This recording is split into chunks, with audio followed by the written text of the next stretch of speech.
Warung nasi uduk di Blok M itu selalu ramai, bukan karena enaknya, tapi karena siapapun yang mencicipinya tak pernah benar-benar pulang. Selamat datang di Jagat Demit, membuka gerbang dunia tak kasat mata. Warung nasi uduk Bu Raminah di Blok M mendadak viral. Letaknya hanya berjarak beberapa meter dari terminal. Berdiri di sudut kecil antara deretan kios dan tempat parkir liar. Meja kayunya tua, bangkunya kecil-kecil, tapi pembelinya tak pernah. Sepi, anehnya, tak pernah terlihat Bu Raminah memasak di lokasi. Tak ada asap, tak ada bau masakan, namun panci nasi dan lauk selalu penuh setiap kali warung buka. Pagi, siang, malam bahkan menjelang subuh, warung itu tetap melayani pelanggan. Hal itulah yang mengundang rasa penasaran seorang pemuda bernama Fajri, mahasiswa tingkat akhir yang tengah menyusun skripsi bertema budaya kuliner jalanan Jakarta. Ia sudah mendengar nama warung ini dari berbagai forum pecinta kuliner. Bahkan disebut-sebut sebagai warung ajaib karena kelezatan nasi uduknya yang tak masuk akal. Suatu malam, Fajri datang sendiri ke warung itu. Ia duduk di sudut, memesan nasi uduk lengkap dengan ayam goreng, semur jengkol, dan sambal kacang. Rasanya memang luar biasa. Nasi gurihnya seolah meleleh di mulut. Sambalnya pedas tapi punya aroma. Rempah yang sulit dijelaskan. Tapi hal paling mencolok adalah senyum Bu Raminah yang tak pernah berubah. Matanya tajam, kulit wajahnya keriput. Namun mulutnya seolah selalu terlukis senyum tipis yang membuat bulu kuduk berdiri. Saat semua pelanggan mulai pulang, Fajri pura-pura tertidur di kursinya. Ia ingin tahu dari mana nasi itu berasal. Tapi Bu Raminah hanya duduk diam, mengelap piring dengan tenang. Waktu terus berlalu. Jam menunjukkan pukul 2 dini hari.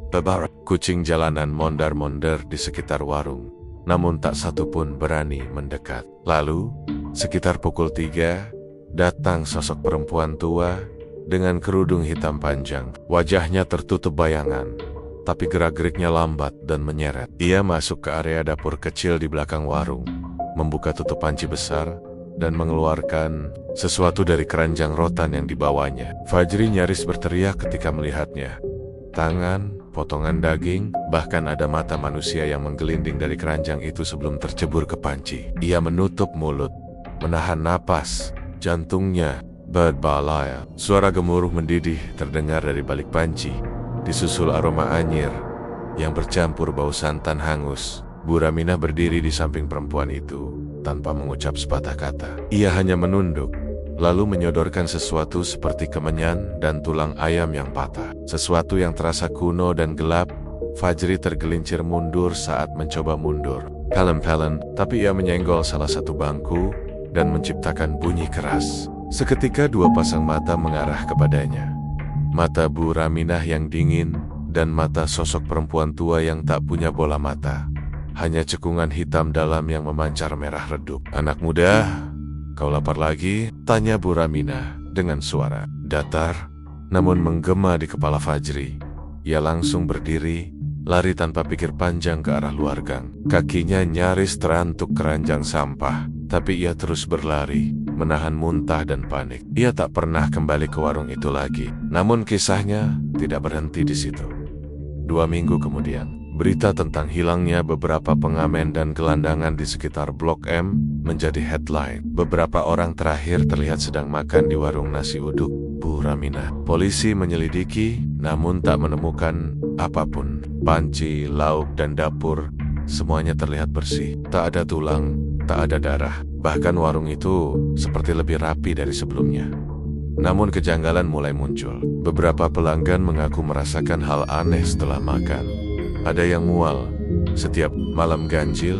Ada pula yang mimpi didatangi sosok wanita tua dengan keranjang berisi potongan tubuh. Seorang wanita bahkan ditemukan tewas di kamarnya dengan mulut penuh nasi dan mata melotot, seolah tersedak sesuatu yang tak terlihat. Fajri pun kembali mendekati lokasi itu, kali ini dengan kamera tersembunyi.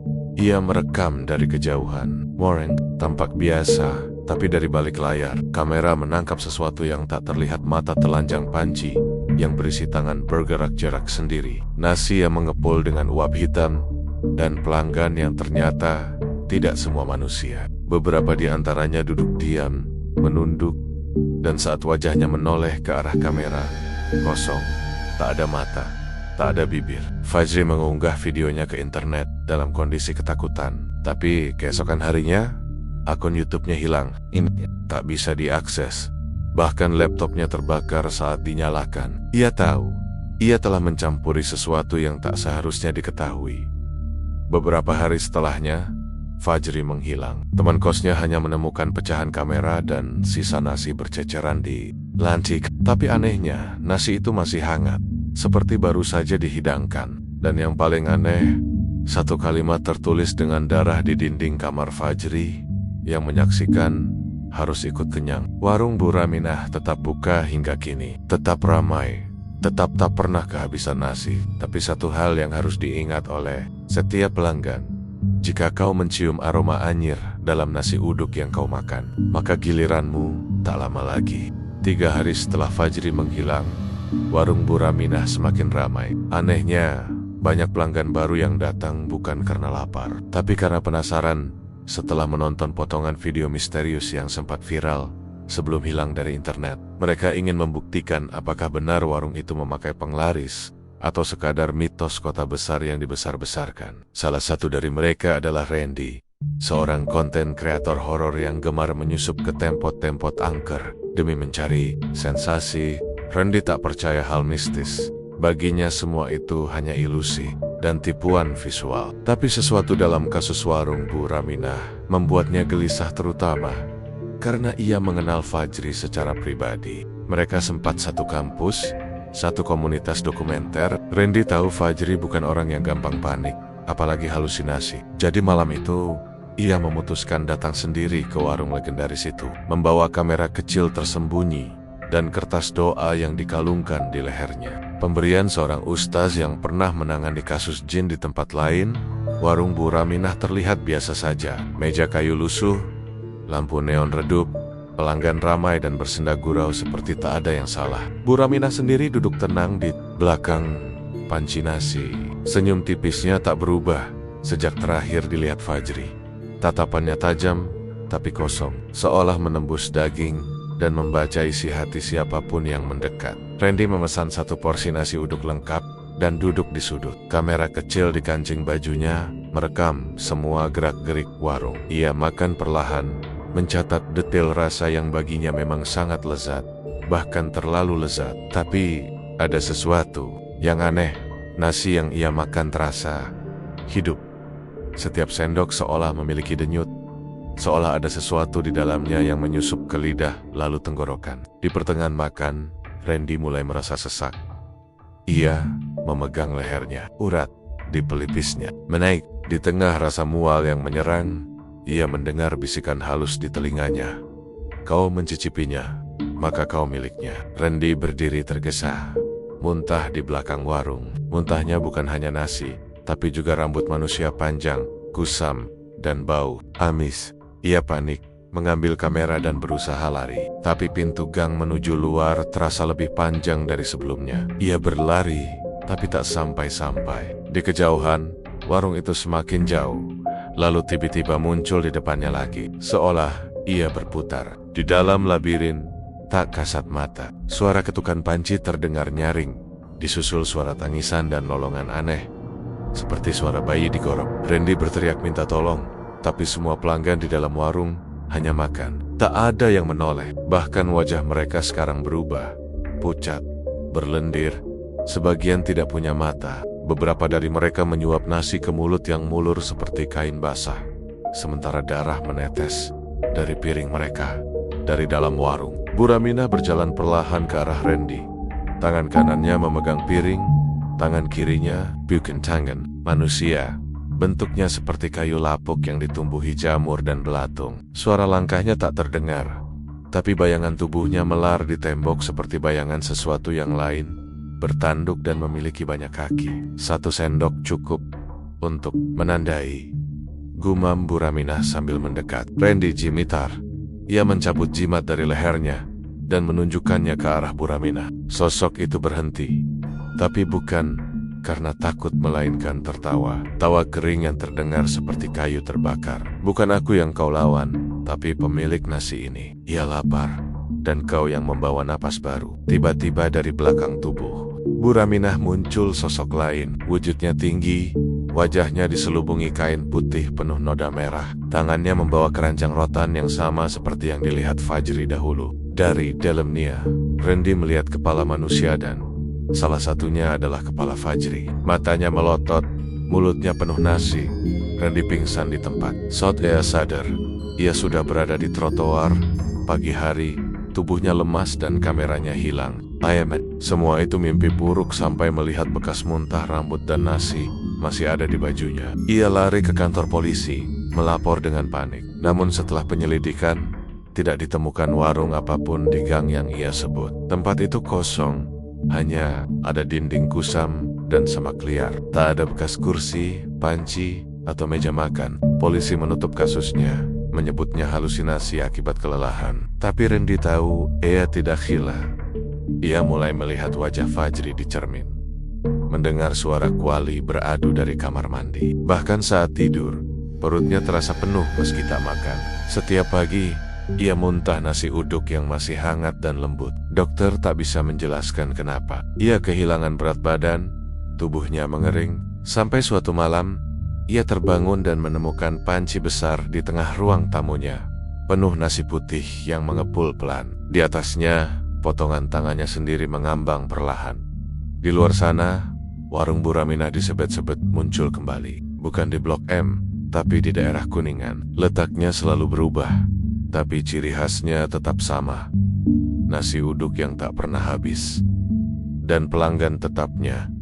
Wajah mereka makin tak asing. Beberapa orang mengenali mereka dari berita orang hilang, tapi tak ada yang berani bicara. Karena siapapun yang mencoba membongkar rahasia nasi uduk itu akan menjadi bagian dari lauk berikutnya. Nama Bu Raminah bukan nama asli. Dahulu, sebelum semua ini bermula, ia dikenal sebagai Karsi, penjual nasi uduk keliling di Tanah Abang. Usianya masih muda kala itu, belum ada 50, tapi tubuhnya sudah bungkuk karena sering memanggul pikulan. Kehidupannya berat. Suaminya pemabuk dan penjudi. Anak-anaknya meninggal satu persatu karena penyakit dan kecelakaan. Setiap malam, ia berdoa agar diberi jalan keluar dari kemiskinan. Tapi Tuhan seolah tuli. Sampai akhirnya, pada suatu malam yang gerimis, Karsih dipanggil oleh seorang wanita tua berkerudung hitam yang berdiri di ujung gang. Kalau kau ingin warungmu ramai, jangan berdoa ke langit, berdoalah ke tanah, kata wanita itu. Lalu memberikan sebuah kunci berkarat dan potongan kain putih bertulis huruf Arab terbalik. Buka peti itu, masak dengan petunjuknya. Makan nasi udukmu akan selalu ada. Tapi ingat, setiap rezeki butuh ganti. Karsih tak langsung percaya. Tapi malam itu, rasa putus asa membuatnya nekat. Ia menggali tanah di belakang rumah kontrakan tempat ia tinggal, seperti yang diperintahkan dalam lembaran petunjuk. Di kedalaman 1 meter, ia menemukan peti kayu tua yang dibungkus daun pisang kering. Di dalamnya ada sebuah kuali besi hitam yang penuh bercak darah dan abu. Karsih mengira itu alat setan, tapi ia juga tahu hidupnya tak lebih baik dari neraka. Esak malamnya, ia mulai mencoba memasak nasi uduk dengan kuali itu. Ia hanya menuang beras, santan, dan daun salam seperti biasa. Tapi keesokan paginya, nasi itu sudah jadi sendiri matang, harum, dan jumlahnya 3 kali lipat dari beras yang ia masukkan. Ia pun mulai menjualnya. Ajaibnya, semua orang yang mencicipi nasi itu tak bisa berhenti memuji. Rasanya gurih, halus, dan seolah menyembuhkan segala lelah di tubuh. Pelanggannya meningkat drastis. Tapi setelah 7 hari, sebuah peringatan datang. Seekor kucing mati tergantung di pintu rumahnya. Dan suara dari dalam peti itu berbicara dalam mimpi. Nasi dari dunia kami butuh daging, bukan cuma santan dan beras. Berikan tumbal. Awalnya Karsih ketakutan. Tapi ketika ia coba kembali masak nasi dengan bahan biasa, nasi itu gosong. Lalu, anak tetangga yang sering mengganggunya datang. Malam itu meminta makan. Dalam kondisi setengah sadar, Karsih menyeret anak itu ke dapur. Esok paginya, nasi dalam kuali itu harum seperti biasa, dan jumlahnya bahkan lebih banyak. Sejak saat itu, nasi uduk milik Bu Karsih yang mulai memakai nama Raminah sebagai samaran tidak lagi dimasak dengan air biasa, tapi dengan darah manusia dan daging tumbal. Lokasi warungnya berpindah-pindah, tak pernah menetap lebih dari 2 tahun. Ia selalu muncul di sudut-sudut kota yang penuh pelintas malam, terminal, perempatan, pasar subuh. Dan setiap kali pindah, ia membawa serta keranjang rotan dan kuali peti yang menjadi alat utama pesugihannya. Ia tak bekerja sendiri. Sosok perempuan tua berkerudung hitam yang pertama kali menawarinya jalan pintas itu kini menjadi penjaga dunia bawah tanah. Di bawah dapur warung itu, di tempat mata manusia tak bisa lihat, ada kuil kecil dengan altar dari tengkorak dan tungku dari tulang-tulang yang disusun seperti bata. Di sanalah tumbal diserahkan, satu demi satu. Namun ada aturan yang tak boleh dilanggar. Jangan biarkan nasi itu disantap oleh orang yang hatinya bersih sepenuhnya, karena orang seperti itu akan bisa melihat dunia sebenarnya dan menyebarkan cerita. Itulah kenapa Fajri jadi ancaman. Ia makan tanpa niat jahat, bukan demi sensasi, tapi karena benar-benar ingin tahu, maka ia harus dibungkam. Randy pun sama. Meski ia datang dengan ego dan keinginan tenar, ternyata hatinya belum terkotori sepenuhnya. Mereka yang seperti itu bisa melihat apa yang tak kasat mata, bahwa nasi uduk itu bukan makanan, tapi jebakan. Sekali masuk ke dalam tubuh, ia akan menumbuhkan akar gaib yang mengikat jiwa pemakan ke dalam alam sang pemilik wali. Jiwa mereka akan digiling perlahan dalam mimpi, sampai hancur menjadi serpih rasa gurih yang menyatu dalam setiap suapan nasi uduk berikutnya. Tapi semakin sering digunakan, kuali itu mulai meminta lebih. Bukan hanya gelandangan atau orang tersesat, tapi juga anak-anak, wanita hamil, dan orang yang disayang banyak orang. Dan jika tidak dipenuhi, maka kuali itu akan mengembalikan isi perut para pelanggan. Satu persatu, pembeli akan muntah nasi bercampur rambut dan tulang kecil. Lalu tubuh mereka membusuk dari dalam. Bu Raminah tahu waktunya hampir habis. Ia sudah melihat tanda-tanda api dari bawah kuali menyala sendiri. Suara tangis dari dalam warung makin sering terdengar, dan kadang sosok Fajri muncul di belakang panci sambil tersenyum getir. Malam-malamnya dihantui bayangan tumbal yang tak sempat ia kubur. Bahkan dalam tidurnya, ia kini makan nasi uduk dari piring tengkorak. Bukan lagi manusia biasa, tapi perantara antara kelaparan dunia atas dan nafsu dunia bawah. Warung itu kini berpindah lagi. Tak ada nama, hanya tulisan nasi uduk enak, buka 24 jam dengan spanduk lusuh. Lokasinya di pinggiran kawasan padat dekat stasiun Palmerah. Dan seperti biasa, pelanggan pertama yang datang adalah orang yang merasa hidupnya buntu atau ingin lari dari masalah. Mereka duduk, makan, lalu pulang dengan senyum lega. Tapi keesokan harinya, mereka tak bangun lagi, hanya menyisakan aroma daun salam dan bercak nasi uduk di sela-sela gigi. Pagi itu, seorang jurnalis lepas bernama Aldo Prasetya mendapat pesan dari nomor tak dikenal. Hanya satu kalimat, "Jika kau ingin kebenaran tentang nasi uduk itu, jangan datang sebagai pembeli. Datanglah sebagai saksi." Terselip di dalam pesan itu satu titik lokasi di Palmerah, tak jauh dari stasiun. Aldo yang memang tengah menulis artikel tentang mitos urban Jakarta segera menuju lokasi sambil membawa kamera DSLR dan perekam suara. Ia bukan orang yang mudah percaya hal mistis, tapi kasus warung nasi uduk Bu Raminah sudah terlalu banyak makan korban. Video Fajri yang sempat viral tapi cepat hilang menguatkan tekadnya bahwa ada sesuatu yang berusaha disembunyikan dari publik. Ketika sampai di lokasi, warung itu tampak biasa saja. Spanduk bertuliskan nasi adak enak, buka 24 jam bergantung miring. Bangku plastik bertabur noda minyak, dan meja kayu panjang dengan toples kerupuk yang tampak berjamur. Beberapa pelanggan makan dengan tenang, namun satu hal ganjil langsung Aldo sadari.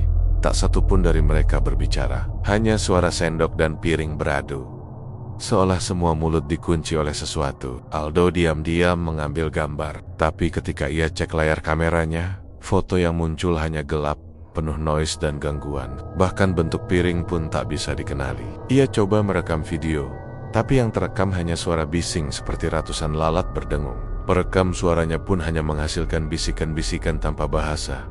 Merasa tak puas, Aldo duduk di bangku terluar, membuka notebook dan menulis pengamatan. Seorang pria bertopi yang duduk di seberangnya tiba-tiba menoleh.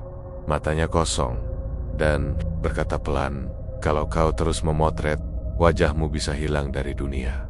Aldo tersentak. Ia mencoba bertanya, tapi pria itu sudah kembali makan, seolah tak pernah berkata apapun. Aldo pun mencoba satu hal terakhir, mengambil foto warung dari seberang jalan dengan ponsel. Kali ini hasilnya lebih buruk. Dalam foto itu, warung tidak tampak sama sekali. Yang ada hanyalah tanah kosong dengan pagar reot. Dan yang lebih menakutkan, di pojok layar, ada bayangan hitam menyerupai perempuan berdiri menatap ke arahnya. Padahal, saat ia menoleh ke lokasi, warung masih ada.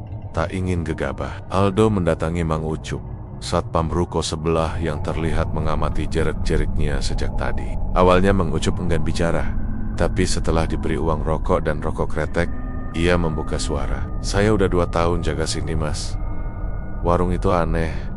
Dia bisa ada, bisa enggak. Ada orang datangnya, baliknya kering, pucat, kayak orang dicekokin mimpi buruk. Pernah ada ibu-ibu beli, 3 hari kemudian mati ngorok sambil muntah nasi. Saya juga pernah coba motret, tapi yang keluar malah foto kamar mayat. Saya hapus langsung." Matanya memandang ke langit, suara seraknya mengendur. "Itu warung bukan buat manusia, tapi buat yang masih lapar meski udah mati." Malam harinya, Aldo mencoba strategi lain. Ia menyamar sebagai pemulung, mengenakan jaket lusuh, dan duduk di gang sebelah dengan kamera tersembunyi di tas. Dari celah kecil, ia mengintai. Kamera mengarah langsung ke warung, tapi yang terekam lagi-lagi tidak masuk akal. Di layar, ia melihat sesuatu yang tak pernah tampak secara langsung. Warung itu berada di tengah pekuburan tua, dengan pelanggan-pelanggannya mengenakan kain kafan yang kotor. Mereka makan dengan lahap, meski wajah mereka rusak, lidah menjelat, panjang seperti cacing. Dan di belakang warung, berdiri Buramenah, tubuhnya tinggi menjulang, mulutnya lebar dari telinga ke telinga, dan tangan ketiganya yang biasanya tersembunyi di balik kain tengah mengaduk sesuatu dalam kuali. Bukan nasi, tapi organ manusia yang masih berdetak. Aldo hampir menjatuhkan kameranya. Ia mundur perlahan, tapi suara bisikan memenuhi telinganya. "Sekali kau lihat yang sebenarnya, maka kau bagian dari mereka." Ia berbalik dan berlari, tapi langkahnya terasa berat, seolah setiap inci tanah menahan kakinya. Saat akhirnya berhasil sampai ke jalan besar, ia ditolong tukang parkir yang kebingungan melihatnya berkeringat dingin. Aldo tak banyak bicara. Ia langsung pulang ke kos, mengunci semua pintu, dan mencoba menyalin hasil rekaman ke laptop. Tapi semua file hilang, terganti satu folder bernama "Udukmu Sudah Matang". Saat ia klik, hanya ada satu video pendek. Wajahnya sendiri sedang tidur, dengan mulut terbuka, dan nasi uduk yang mengalir keluar perlahan. Beberapa hari kemudian, Aldo hilang. Kamar kosnya kosong, hanya menyisakan laptop terbakar, dan tas kamera berisi serpihan nasi kering. Namun nama Aldo tidak hilang begitu saja. Ia mulai muncul dalam mimpi beberapa orang yang pernah makan di warung itu. Dalam mimpi, Aldo duduk bersimpuh di dapur warung.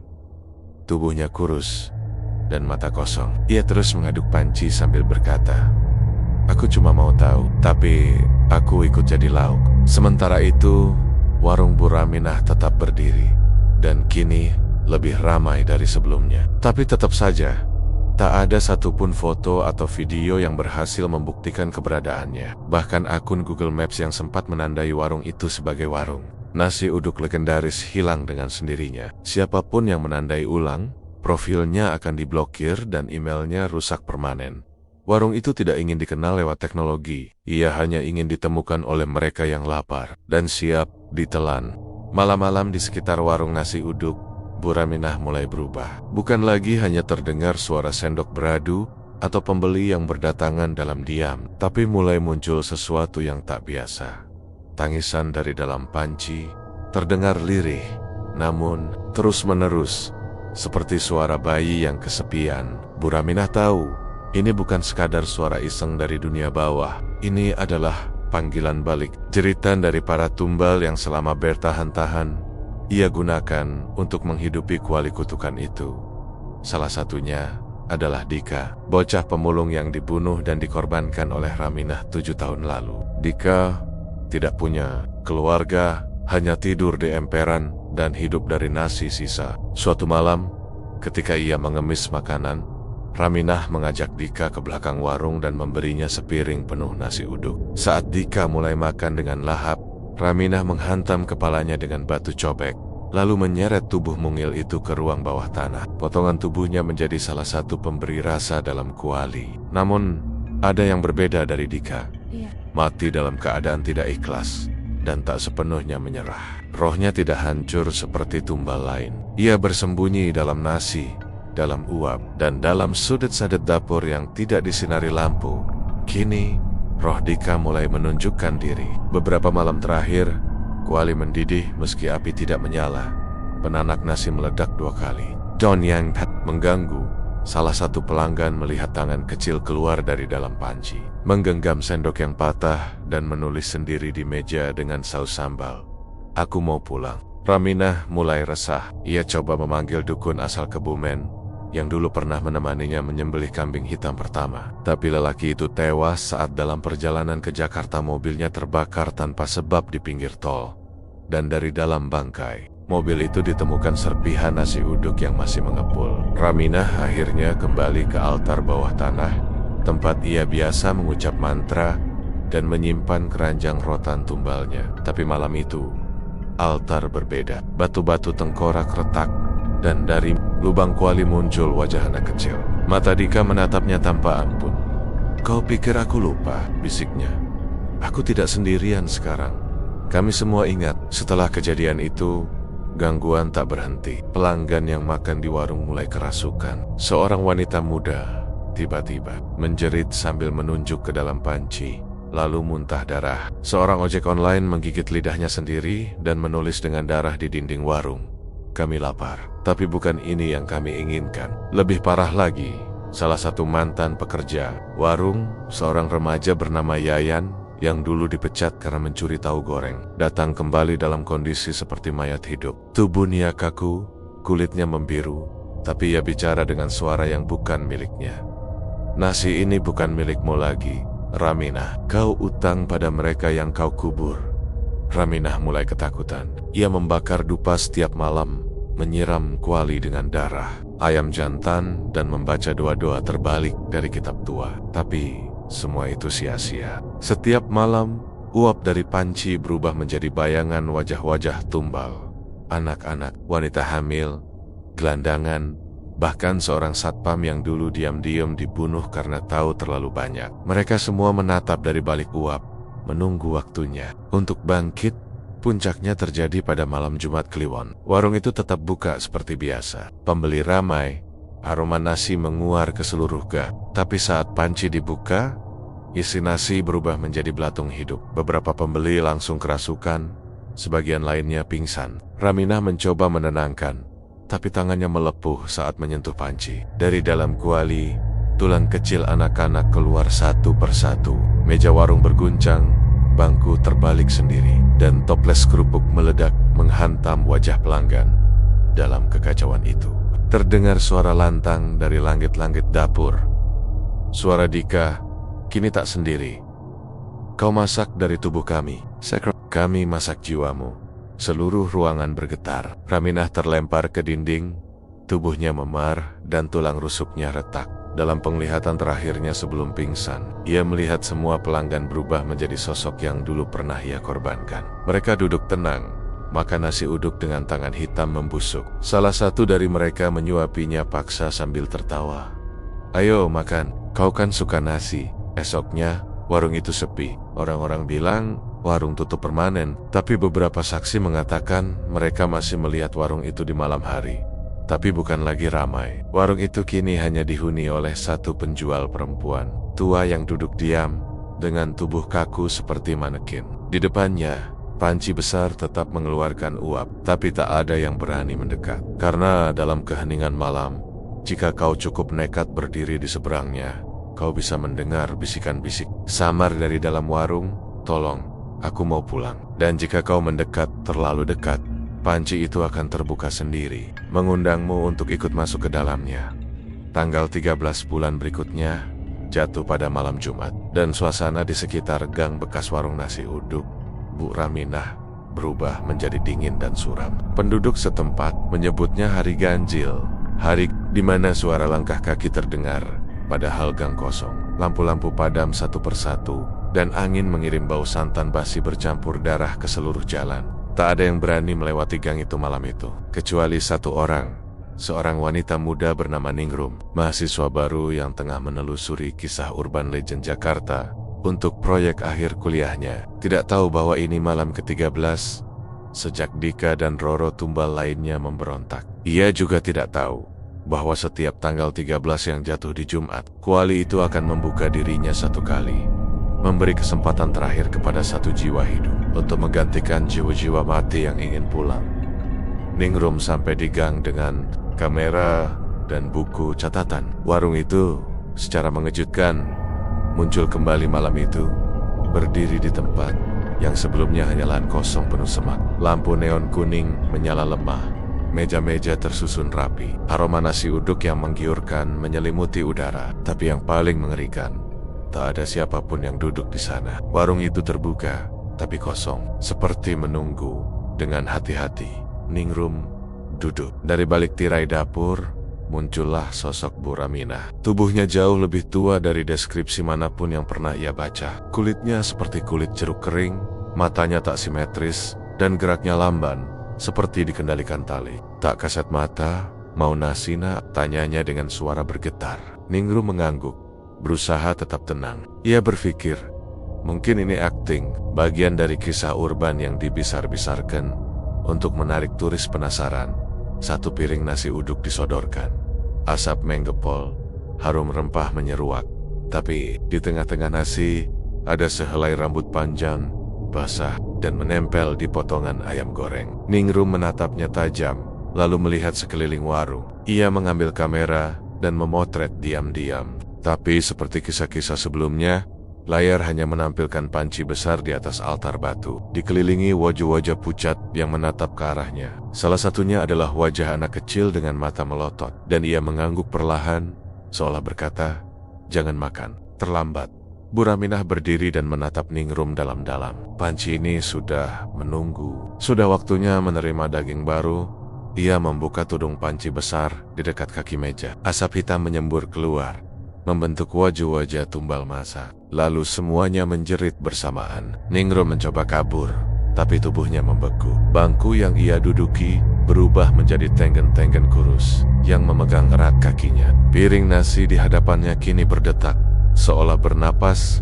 Tiba-tiba, dari dalam panci, muncullah tuling-tuling yang membentuk rangka manusia. Dan dari dalam tulang itu, menjulur sesuatu, jantung yang masih berdetak. Jika kau makan, kau masuk. Jika kau menolak, kau tetap jadi bagian. Kau dipilih oleh hari ini, kata suara-suara dari balik panci. Ningrum berteriak, tapi suaranya tak terdengar. Bahkan langit malam seolah menutup telinga. Lalu, sosok kecil muncul dari bawah meja.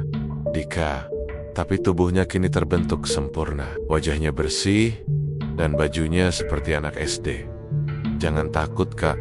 Aku tahu kau bukan penjahat. Aku bisa bantu, tapi kakak harus bilang iya." Ningrum mengangguk dengan air mata. Dika meraih tangannya dan menyeretnya ke bawah warung, ke ruang bawah tanah yang penuh dengan tembok berdaging dan suara tangisan. Di tengah ruangan, kuali tua itu berdiri. Bukan lagi logam, tapi seolah terbuat dari tulang, dan di dalamnya jiwa-jiwa yang terperangkap berenang dalam cairan hitam. "Pilih satu," kata Dika. "Kau bisa tukar. Bukan untuk selamat, tapi untuk pulang." Ningrum menunjuk satu jiwa yang tubuhnya kecil dan rambutnya dikepang. Ia seperti melihat adik kecilnya sendiri yang sudah lama hilang. Itu dia. Aku mau tukar dengan dia."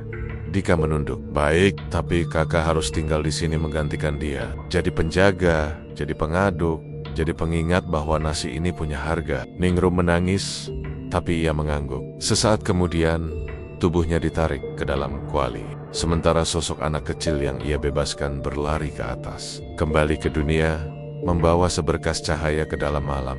Pagi harinya, warung itu menghilang. Yang tersisa hanya satu mangkuk nasi uduk di tengah jalan, masih hangat. Di dalamnya, sehelai rambut dan satu kertas kecil berisi tulisan tangan, "Yang kau makan adalah pengorbanan. Jika kau tidak mau bayar, jangan pernah lapar lagi." Dan hingga hari ini, di setiap tanggal 13 yang jatuh pada Jumat, jika kau melihat warung nasi uduk berdiri di tempat yang sebelumnya kosong, jangan duduk, jangan pesan, dan jangan menoleh ke arah panci, karena penjaganya bukan manusia lagi. Ia adalah orang terakhir yang berkata ya demi mengantar satu jiwa pulang.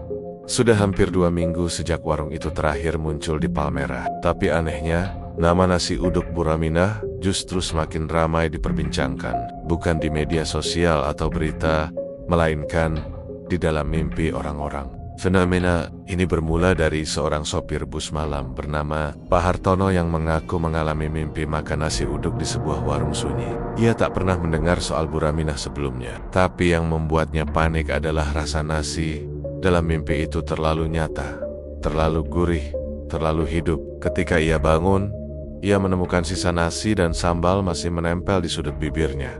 Pak Hartono bukan satu-satunya. Seorang ibu rumah tangga di Cipulir, seorang mahasiswa kos di Rawamangun, bahkan seorang marbot masjid. Semuanya mulai mengalami mimpi serupa. Duduk di bangku panjang, di sebuah warung tua, dengan panci nasi di tengah, meja yang mengepul seperti baru matang, pelayan yang menyodorkan nasi selalu berbeda-beda, kadang perempuan tua, kadang anak kecil, kadang sosok yang tak punya wajah tapi makanannya selalu sama, nasi uduk hangat, lengkap dengan ayam goreng dan semur jengkol.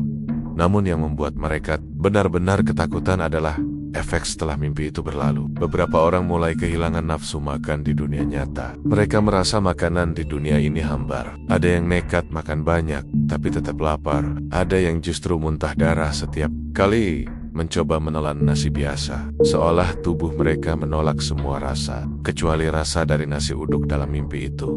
Yang paling mengerikan, satu persatu dari mereka mulai tidak bangun dari tidurnya. Tertidur seperti biasa, tapi tak pernah sadar kembali. Dokter menyebutnya sleep paralysis coma, sebuah langkah di mana tubuh hidup tapi kesadaran sepenuhnya terjebak dalam gelombang delta otak. Tapi keluarga para korban menemukan sesuatu yang lebih tak masuk akal. Nasi uduk basah di atas bantal mereka, dan aroma daun salam di kamar yang terkunci rapat. Fenomena ini membuat seorang peneliti mimpi, Dr. Lestari Wardana, tertarik. Ia menyusun laporan dan melakukan eksperimen tidur di ruang isolasi dengan alat pemantau aktivitas otak. Malam pertama, ia tidak bermimpi, tapi malam kedua, ia terbangun jam 3:13 dini hari, dalam keadaan lidah terasa asin dan berminyak, seperti baru makan, padahal ia belum makan malam sebelumnya. Layar monitor memperlihatkan detak jantungnya sempat menanjak tajam selama 7 menit, waktu yang persis sama seperti para korban yang kini tak pernah bangun lagi.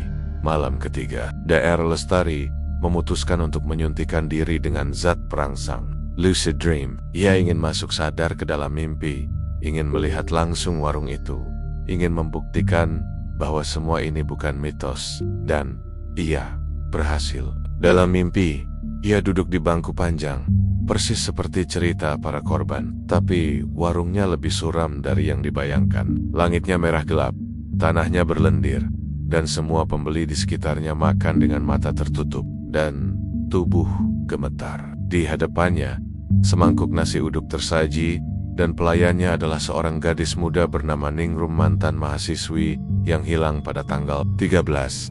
Nasi ini bukan untuk kenyang, kata Ningrum pelan. Ini untuk menambah setiap suapan mengikat jiwamu. Jika kau sadar sebelum habis, kau bisa keluar.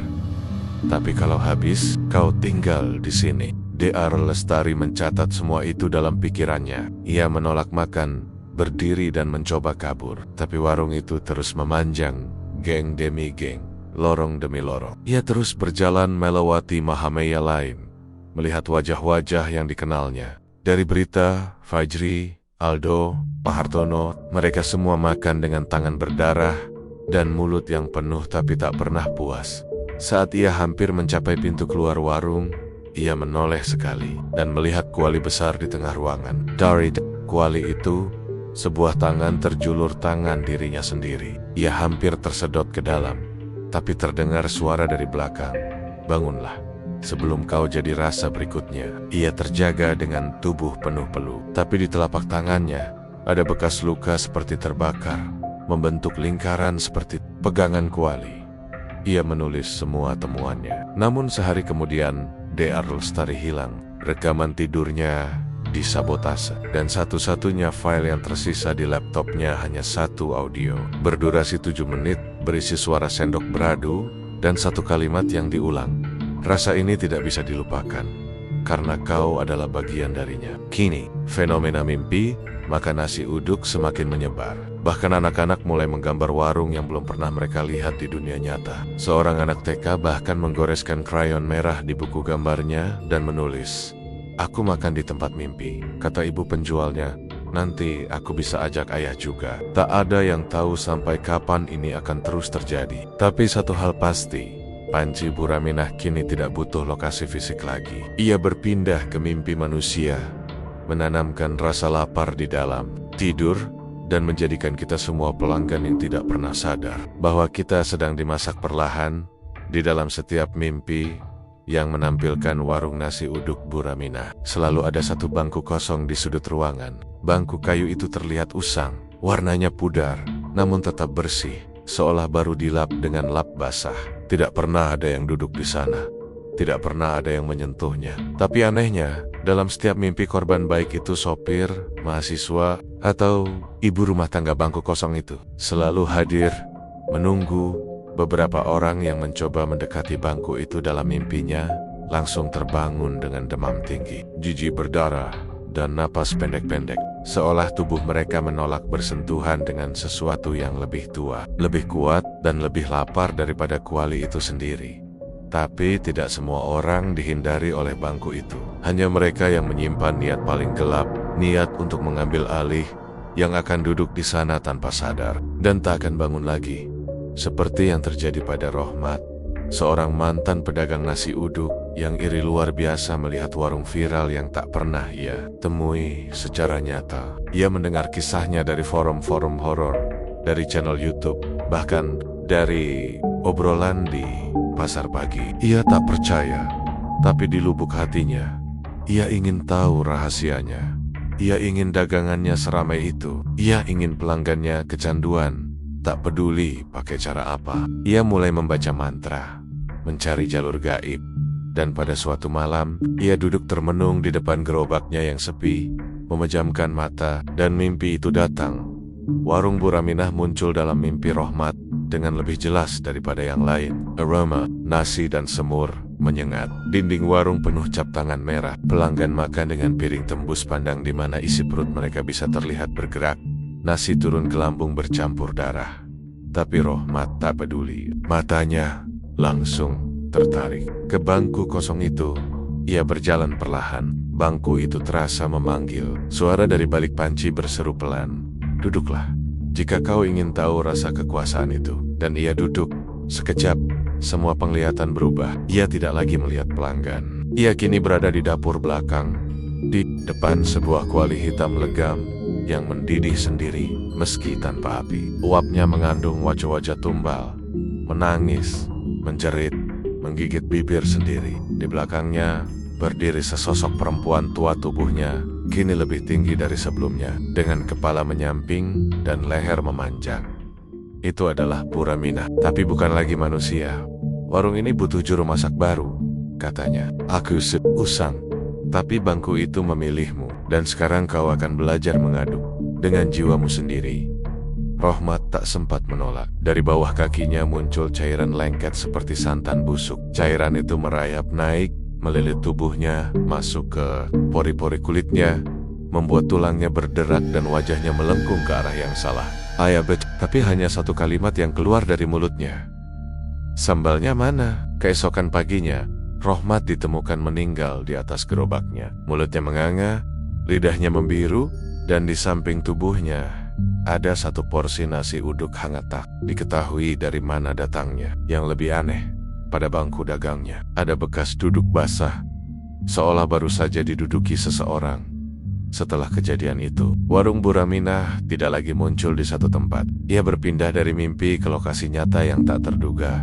Pojok terminal, sudut stasiun, bahkan di tengah kebun kosong. Tapi selalu dengan satu ciri, ada bangku kosong yang tidak boleh disentuh. Orang-orang mulai menyadarinya. Mereka yang tahu akan segera pergi jika melihatnya. Tapi mereka yang tamak akan tergoda duduk. Dan saat itu pula peran baru dimulai. Kini, warung itu seperti entitas keliling. Ia bisa muncul di depan rumahmu, di seberang kantor, di belakang kos-kosan. Siapapun yang menyimpan keinginan untuk dagang ramai pakai jalan pintas akan diundang dalam mimpinya. Diundang untuk mencoba satu porsi dan ditawari satu bangku. Sementara itu, di dunia mimpi yang terus membentang seperti gang tak berujung, Buraminah duduk tenang di meja utama, memandangi panci yang kini lebih besar dari tubuh manusia. Tapi ia tak lagi sendiri. Di sebelahnya duduk Rohmat. Tangannya menggenggam sendok kayu besar, matanya kosong, dan kulitnya mulai menghitam. Ayai kini menjadi pengaduk, pelayan, juru rasa, dan bangku yang dulu kosong kini kembali menunggu jiwa tamak berikutnya. Namanya Rico, seorang pemuda biasa yang bekerja sebagai editor konten horor di sebuah channel YouTube kecil. Pekerjaannya membuatnya terbiasa dengan cerita-cerita absurd. Kunti menyamar jadi pembeli warteg, tuyul bersarang di kamar kos mahasiswa, sampai pesugihan bakso yang mengandung janin. Semua ia dengar, semua ia tulis ulang. Tapi satu cerita yang membuatnya terusik adalah tentang nasi uduk yang muncul dalam mimpi dan meninggalkan rasa di dunia nyata. Awalnya Rico menganggap itu hanya mitos digital, cerita viral yang dilebih-lebihkan. Tapi ketika ia mulai mengedit testimoni seorang ibu yang mengaku kehilangan suami setelah memimpikan warung tanpa nama, sesuatu terjadi. Ia mencium aroma daun jeruk dan serai dari laptopnya sendiri. Tidak ada yang memasak di rumah. Ibunya sedang keluar kota. Dan ketika ia menyeka keyboard yang terasa lengket, ia menemukan sebutir beras matang di antara tombol. Ia mencoba mengabaikannya. Tapi malam itu, Rico bermimpi. Dalam mimpinya, ia duduk di warung tua, diterangi lampu minyak, bersama orang-orang yang wajahnya tak jelas. Pelayan yang menyodorkan nasi adalah gadis muda dengan tangan penuh luka bakar. "Makanlah," katanya. "Kalau tidak habis, kamu akan jadi lauk berikutnya." Tapi Rico menolak. Ia berdiri, melawan arah alur mimpi, lari ke belakang warung. Dan di sanalah ia melihatnya panci besar yang berisi jiwa-jiwa Mendedi. Dan di sisinya seorang wanita tua duduk bersila dengan tubuh membatu. Buraminah. Namun yang membuat Rico terpaku bukan panci atau sosak-sosak yang menjerit, melainkan sebuah lemari kecil berisi catatan. Di dalamnya tertulis nama-nama Fajri, Aldo, Ningrum, Rohmat, dan nama Rico sudah tercantum dengan tinta merah yang masih basah. Ia terbangun dengan nafas berat, keringatnya asin, dan di lidahnya terasa rasa nasi uduk yang begitu nyata, gurih, legit, dan hangat. Terlalu nyata. Ia mulai panik. Ia tak pernah makan nasi itu, hanya melihatnya dalam mimpi. Tapi rasa itu tidak pergi. Semakin ia makan makanan biasa, semakin ia merasakan rasa. It's a camp. Semakin ia menolak tidur, rasa itu menyebar ke gusi, ke tenggorokan, ke dadanya, membuatnya sesak. Hingga akhirnya ia sadar, rasa itu bukan makanan. Itu adalah sisa dari jiwa yang sedang mencerna dirinya. Rico memutuskan mencari solusi. Ia mendatangi seorang kiai sepuh di daerah Ciputat yang dikenal sering menangani kasus mimpi memakan gaib. Kiai itu dengan mata berat dan suara bergetar hanya berkata, "Kalau rasa itu sudah tinggal di lidahmu, kau tak bisa lari. Kau hanya bisa pilih mau jadi pelayan atau mau jadi pelanggan tetap yang tidak pernah bangun." Rico Meninius. Ia baru 24 tahun 2020 menikah. Belum melihat dunia, tapi malamnya ia menyerah. Ia membiarkan mimpi itu datang lagi. Kali ini ia duduk di warung itu, sendirian, di bangku paling ujung. Di depannya, nasi uduk disajikan lengkap dengan ayam goreng dan sambal terasi. Ia tahu, satu suapan akan menyelesaikan segalanya, tapi juga berarti kehilangan segalanya. Ia menoleh. Di meja seberang, sosok Ningrum muncul, tersenyum pilu. "Kalau kau tak makan, kau akan terus merasakannya selamanya. Di lidah, di jantung, di mimpi, dibangun. Tapi kalau kau makan, rasa itu berhenti. Karena kau akan menjadi rasa itu." Rico terdiam. Ia mengambil sendok, menyuap nasi itu perlahan, dan akhirnya ia tahu mengapa semua orang tak bisa berhenti memakannya. Karena rasa itu bukan soal bumbu, tapi soal penderitaan. rasa lapar dari orang-orang yang dipotong tanpa pamit, rasa asin dari darah orang-orang yang dikorbankan demi warung, rasa pedas dari jerit mereka yang dimasukkan hidup-hidup ke panci, rasa gurih dari daging dendam yang membusuk jadi legenda. Semua rasa itu menjadi satu, tak bisa dihapus, tak bisa dicuci, bahkan oleh kematian. Sejak malam itu, Rico hilang, tapi channel YouTube-nya tiba-tiba unggah otomatis setiap malam. Isi videonya, gambar meja kayu dengan satu piring nasi uduk. Di latar belakang terdengar suara-suara pelanggan makan tanpa henti. Tapi jika ditonton terlalu lama, di menit ke-7, suara itu berhenti. Dan kamera mendekat ke piring. Nasi masih ada. Dan tanganmu, tanpa sadar, mulai terangkat seperti hendak menyuapnya. Kini, masyarakat sudah tahu, rasa itu bukan hanya soal makanan, tapi kutukan yang menempel di jiwa, bukan di lidah. Sekali kau membayangkannya terlalu dalam, kau sudah menyiapkan tempat dudukmu di warung itu. Dan jika kau menemukan piring nasi uduk di mimpimu malam ini, ingat baik-baik, jangan sentuh sendoknya, jangan hirup uapnya, jangan tatap penjaganya. Karena rasa itu akan tinggal di tubuhmu lebih lama dari kematian.